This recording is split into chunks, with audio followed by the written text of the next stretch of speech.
How to withdraw funds from TEMU. Let's get started.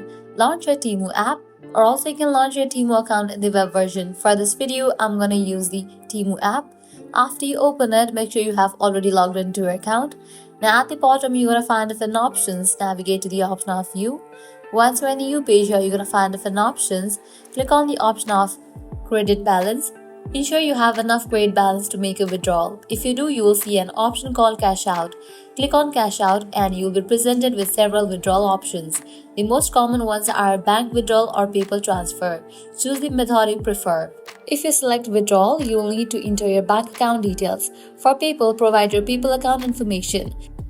After entering the required information, you will need to confirm your identity through the verification process provided by TEMU.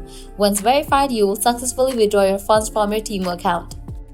If you encounter any issues during the process, don't hesitate to reach out to TEMU's help and support. And that's a wrap for this tutorial. If you guys find this video helpful, don't forget to like, share and subscribe to our channel. Thanks for watching.